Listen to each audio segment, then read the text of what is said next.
जिंदगी कभी कभी एक अंतहीन थका देने वाला सफर बन जाती है, और जब इस सफर में कोई हम सफर ना हो तो यह और भी भारी लगने लगता है।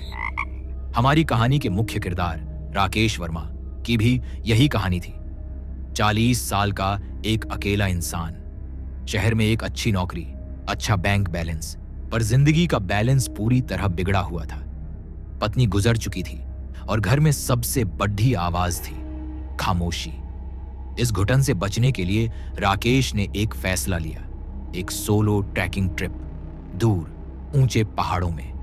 वह उन ऊंचाइयों पर अपने अकेलेपन को मिटाना चाहता था, या शायद बस खो जाना चाहता था। राकेश ने हिमाचल के एक ऐसे ट्रैक को चुना जो पर्यटकों के बीच मशहूर नहीं था, काला पानी ट्रैक।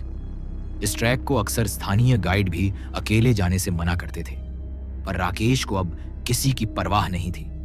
गांव के किनारे एक छोटी सी दुकान पर बैठे एक बूढ़े आदमी ने उसे चेतावनी दी, बेटा अकेले मत जाओ, रात को उधर आहट सुनाई देती है, किसी खोए हुए आदमी की। वह आवाज देता है, पर तुम उसे आवाज मत देना। राकेश ने उस चेतावनी को एक लोक कथा मानकर टाल दिया और आगे बढ़ गया। दिन भर वह चलता रहा। सूरज ढलने लगा था और पहाड़ों की विशाल छायाएं जंगल को और भी गहरा और डरावना बना रही थी। जैसे जैसे अंधेरा घना हुआ, राकेश को एहसास हुआ कि वह अपना रास्ता खो चुका है।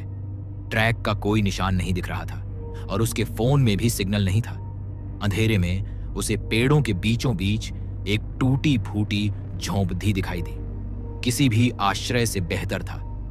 मिट्टी की जमीन पर किसी ने कोयले से एक गोला बनाया था और गोले के भीतर एक आंख का चित्र बना था। वह आंख राकेश को घूर रही थी। डरकर उसने जल्दी से मिट्टी से वह चित्र मिटा दिया और सोने की कोशिश की, पर तभी उसे बाहर से एक आवाज सुनाई दी, आवाज बहुत साफ थी और उसने राकेश का नाम लिया था। इस वीराने में उसे कौन जानता था। बूढ़े आदमी की चेतावनी उसके कानों में गूंजी, उसे आवाज मत देना, पर अकेलापन उस पर हावी हो गया। उस गहरी खामोशी में वह प्रतिरोध नहीं कर सका। राकेश ने हिम्मत हार दी और बाहर की ओर चिल्लाया, कौन हो तुम?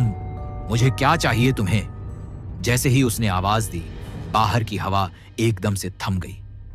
जंगल में गहरा सन्नाटा छा गया और तब दरवाजे के नीचे एक नुकीली सूखी हुई उंगली की परछाई दिखाई दी, जो धीरे धीरे झोंपड़ी के अंदर आ रही थी। राकेश डर कर झोंपड़ी से बाहर भागा। वह मीलों तक भागा, अंधेरे में गिरता पड़ता। उसके पीछे कोई नहीं था, पर वह किसी के दौड़ने की आहट साफ सुन रहा था। भागते हुए वह एक गहरी खाई के मुंह पर पहुंचा। खाई से नीचे सड़ी हुई लकड़ियों की महक आ रही थी और तब उसने देखा, खाई की गहराई से कोई ऊपर उठ रहा था। एक बुजुर्ग आदमी का कंकाल सा शरीर ऊपर आया। उसकी आंखें पीली रोशनी से चमक रही थीं। तुम कौन हो? राकेश ने डर से पूछा। बुजुर्ग आदमी की आवाज टूटी हुई, सूखी थी। मैं भी अकेला था। उस शैतान ने धीरे से अपना हाथ बढ़ाया। उसकी हथेली पर राकेश का शादी का फोटो रखा था। शैतान हंसा, अकेले आदमी की चीजें खोती नहीं, मेरे पास आ जाती हैं, और मुझे एक नया साथी मिल गया है। राकेश ने अपनी आंखें बंद कर ली, पर तभी पास की झांकियों से एक गाइड की तेज आवाज आई। गाइड की आवाज में थी जिंदगी की गर्माहट। शैतान का शरीर धुएं में बदला और वापस खाई में चला गया। अगली सुबह गाइड ने राकेश को सुरक्षित गांव पहुंचाया, पर गांव पहुंचकर गाइड ने राकेश की जैकेट पर देखा। साहब, आपकी जैकेट। राकेश की जैकेट पर गहरे काले कीचड़ के निशान थे। गाइड फुसफुसाया, साहब, वो आपको छू कर गया है। राकेश अब शहर की ओर भागा, पर उसे लग रहा था कि वह अकेलेपन की उस खाई से बाहर नहीं निकल पाया है।